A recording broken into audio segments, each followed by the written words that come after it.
ചെന്നൈയിൽ നിന്ന് വന്ന അന്നേ ഇവൾ മൂഡ് ഔട്ട് ആയിരുന്നു. ഞാൻ കരുതി അന്ന് ആ മ്യൂസിക് ഡയറക്ടർക്ക് എന്തോ പറ്റി റെക്കോർഡിംഗ് മാറ്റിവെച്ചില്ലേ, അതിന്റെ വിഷമമായിരിക്കും എന്ന്. 2 ദിവസം മുറി അടച്ച് ഒറ്റ കിടപ്പായിരുന്നു. പനിയാണെന്ന് പിന്നെ അറിഞ്ഞത്. എന്തായാലും ന്യൂമോണിയായി ഡെവലപ്പ് ചെയ്യാതിരുന്നത് ഭാഗ്യം. അമ്മേ, ഓ ഞാൻ നിർത്തി. എനിക്ക് റൗണ്ട്സിന് സമയമായി. നിങ്ങൾ സംസാരിച്ചിരിക്കും.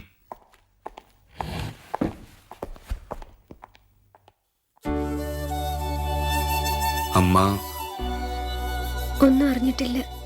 ശരീരത്തിനല്ല, മനസ്സിനേറ്റ ഷോക്ക്. അതാ നിന്റെ അസുഖത്തിന് കാരണം. മറന്നേക്കൂ, എല്ലാം നല്ലതിന് വേണ്ടിയിട്ടാണെന്ന് കരുതാൻ നമുക്ക്. പാടാനുള്ള അവസരങ്ങളൊക്കെ ഇനിയും നമുക്കുണ്ടാക്കാം. നീ പാടുകയും വേണം. വേണ്ട, എനിക്കിനി പാടണ്ട. പേടിയ പാട്ടെന്നും സ്റ്റുഡിയോ എന്നും ഒക്കെ കേൾക്കുമ്പോ. പ്രിയ, ഡോണ്ട് ബി സില്ലി. നിന്റെ സ്മാർട്ട്നെസ് ഒക്കെ എവിടെ പോയി? ദേ, ഇങ്ങനെ മൂടിയായിരിക്കുന്ന ഒരു പ്രിയയുടെ ഫ്രെയിം എന്റെ മനസ്സിലേ ഇല്ല. Come on, cheer up. എന്തെങ്കിലും ഒന്ന് ചോദിക്കേ. അഭിനേ, ഞാൻ ആ മാഗസിൻ കൊണ്ടുവരാൻ മറന്നുപോയി. സാമി പ്രത്യേകം വിളിച്ച് ഓർമ്മിപ്പിച്ചതാ നീ മാഗസിൻ ചോദിച്ച കാര്യം. സോറി. വേണ്ട, അത് കൈ തന്നെ ഇരുന്നോട്ടെ. എന്നാലല്ലേ അതും ചോദിച്ച് വല്ലപ്പോഴെങ്കിലും വരാൻ പറ്റൂ. ഒന്ന് ചോദിച്ചോട്ടെ, ഇനിയും എഴുതിക്കൂടെ? എഴുതാനോ? എന്തെഴുതാൻ? ഉള്ളിലുണ്ടായിരുന്ന അക്ഷരങ്ങളൊക്കെ അക്കങ്ങളായി പോയി. കൂട്ടാനും കുറയ്ക്കാനും പെരുക്കാനും ബാലൻസ് കൗണ്ട് ചെയ്യാനൊക്കെ ഉള്ള വെറും അക്കങ്ങൾ. എഴുതണം. എനിക്കുറപ്പുണ്ട്, അന്ന് ഒരു നിമിഷം കൊണ്ട് ആ ജിങ്കിള് തിരുത്തിയ ഈ വിരലുകൾക്ക് ഇനിയും ഒരുപാട് കവിതകൾ എഴുതാൻ കഴിയുമെന്ന്. എഴുതാൻ എനിക്കിനി ഒരു സ്വപ്നവും ബാക്കിയില്ല. ഒന്നും ബാക്കിയില്ല?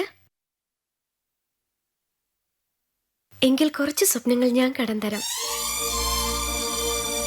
എന്താ, വിശ്വാസമായില്ലേ? സത്യം പറഞ്ഞ് ഒരുപാട് സ്വപ്നങ്ങൾ കൂട്ടി വെച്ചിട്ടുണ്ട് ഞാൻ സേതുവിട്ടിന് തരാൻ. അവളുടെ വാക്കുകൾ വല്ലാത്തൊരു പ്രേരണയായി. ആരിൽ നിന്നെങ്കിലും ഇങ്ങനെയൊരു വാക്ക് കേൾക്കാൻ ഞാൻ പോലും അറിയാതെ എന്റെ മനസ്സ് കൊതിച്ചിരുന്നു എന്ന് എനിക്ക് തോന്നി. എന്നേക്കുമായിട്ടെന്ന് കരുതി അടയ്ക്കപ്പെട്ട തറവാട്ടിലെ എന്റെ മുറി വീണ്ടും ഞാൻ തുറന്നു.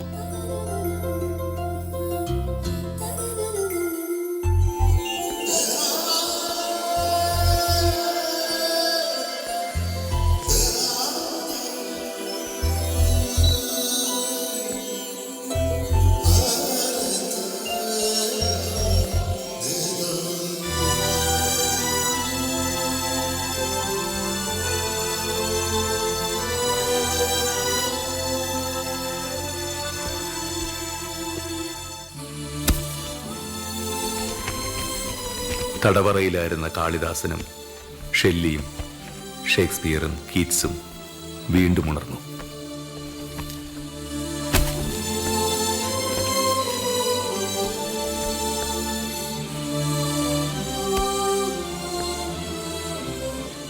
ശ്രുതി മുറിഞ്ഞുപോയ സ്വരങ്ങളും നാദങ്ങളും വീണ്ടും ശ്രുതി ചേർന്നു. മനസ്സിന്റെ കല്ലറയിൽ അടക്കം ചെയ്തിരുന്ന സ്വപ്നങ്ങൾക്ക് വീണ്ടും ചിറകുമുളച്ചു. നഷ്ടപ്പെട്ടെന്ന് ഞാൻ കരുതിയിരുന്ന അക്ഷരങ്ങൾ വീണ്ടും എന്റെ വിരൽ തുമ്പിലൂടെ ഒഴുകിയെത്തി.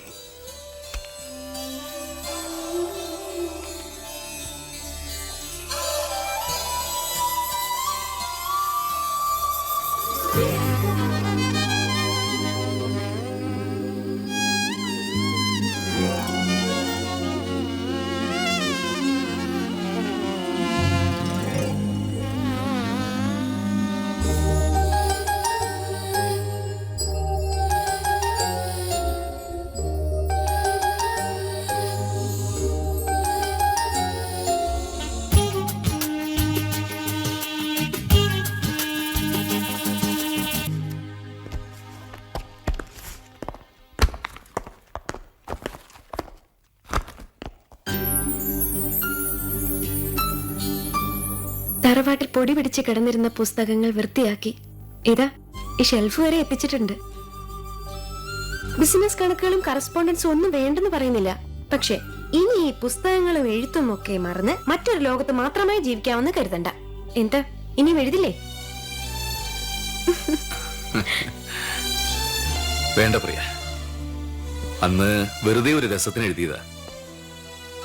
ഇനിയും ഈ പ്രായത്തിലൊക്കെ എഴുത്ത് തുടരാന്ന് വെച്ചാ വേണ്ട, അത് ശരിയാവില്ല. പ്രായത്തിന്റെ കണക്കൊന്നും പറഞ്ഞേ ഒഴിഞ്ഞു മാറാന്ന് വിചാരിക്കണ്ട. ഞാൻ വിടില്ല. കേട്ടിട്ടില്ലേ Nobel prize winner novelist Tony Morrison? അവരുടെ ഫസ്റ്റ് ബുക്ക് പബ്ലിഷ് ചെയ്തത് 43-ാമത്തെ വയസ്സിലാ. അല്ലെങ്കിൽ പോട്ടെ, നമ്മുടെ ബെർണാഡ് ഷാ, അദ്ദേഹം നാടകം എഴുതി തുടങ്ങിയതേ 45-ാമത്തെ വയസ്സിലാ. അത്രയൊന്നും ആയിട്ടില്ലല്ലോ എന്റെ സേതുവേട്ടന്. അല്ലെങ്കിൽ അത്ര ആയിന്ന് തന്നെ ഇരുന്നോട്ടെ, ഞാൻ സഹിച്ചോളാം. പോരെ. ഹോ, ആരൊക്കെയായി ഷെൽഫിൽ ഇരിക്കുന്നേ? ഉപഗുപ്തനെ കാത്തിരുന്ന വാസവദത്തയ്ക്ക് ജന്മം നൽകിയ കുമാരനാശാൻ. ഒരു ചുംബനം കൊണ്ട് തന്നെ അനശ്വരനാക്കാൻ ഹെലനോട് അപേക്ഷിച്ച ഡോക്ടർ ഫോസ്റ്റസ് ബൈ മാർലോ. ഹൃദയത്തിൽ ദൈവത്തിന്റെ കയ്യൊപ്പുള്ള ഫൈദോർ ദസ്തോവസ്കി. പാടിത്തീരാത്ത ഒരുപാട് രാഗങ്ങൾ ബാക്കി വെച്ച് പറന്നുപോയ ജോൺ കിറ്റ്സ്.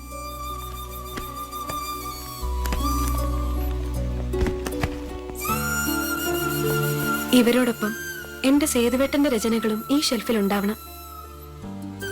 എന്താ എഴുതില്ലേ? എങ്ങനെ കഴിഞ്ഞു ഇത്രയും കാലം ഒന്നും എഴുതാതെ?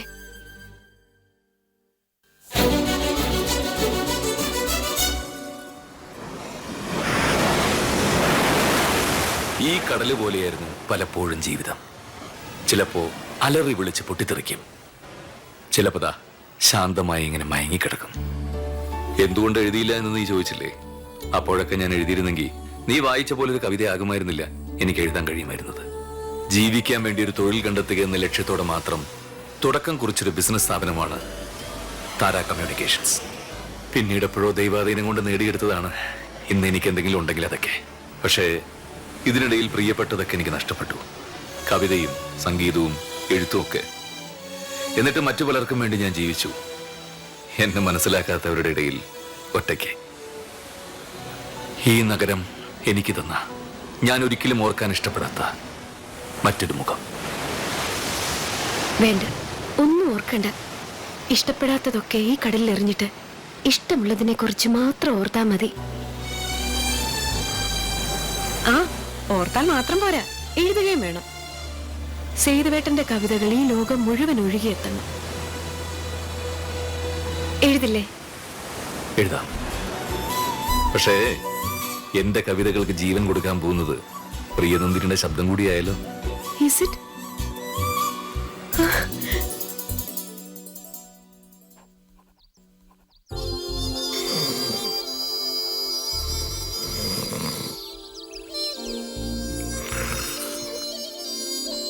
കള്ളക്കടത്തുകാരനാണല്ലേ?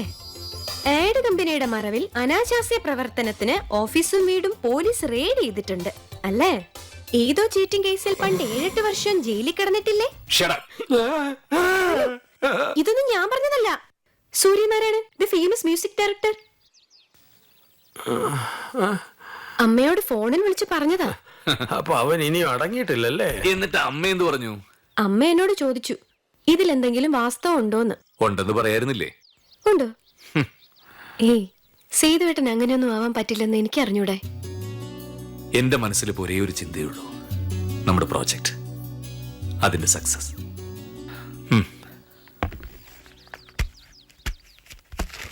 നീ പാടേണ്ട വരികളാ.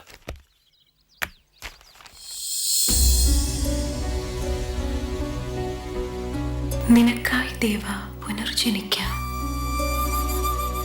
ഇനിയും ജന്മങ്ങൾ ഒന്നു ചേരാം. അങ്ങനെ അവള് വീണ്ടും പാടി.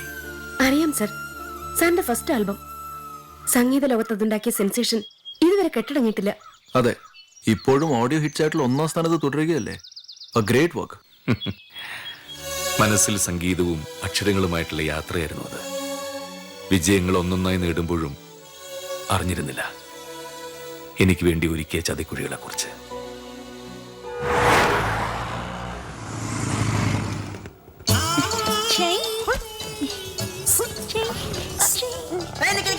കമ്മ്യൂണിറ്റി എവിടായി പോന്നേ? താരാ കമ്മ്യൂണിസ്റ്റോ? ഇതെന്താ പാർട്ടി ഓഫീസാണോ? എന്റെ സാറേ, താരാ കമ്മ്യൂണിറ്റി ഹാളെന്നാ. ഓ, പണ്ടത്തെ പോലെ കണ്ടുപിടിക്കുന്നില്ല. മിസ്റ്റർ സേതുനാഥ് അകത്തുണ്ടോ? ഉണ്ട്, അകത്തുണ്ട്. ഇതെന്റെ പ്രൈവറ്റ് സെക്രട്ടറിയാ. പ്രാവേശേ ചക്കിങ് കുമിങ്. ഇത് ചൈനയാ. കുമിങ്. ഇംഗ്ലീഷ് വായിക്കാൻ അറിയാതെ ഓരോന്നറിഞ്ഞ് തിരിച്ചു.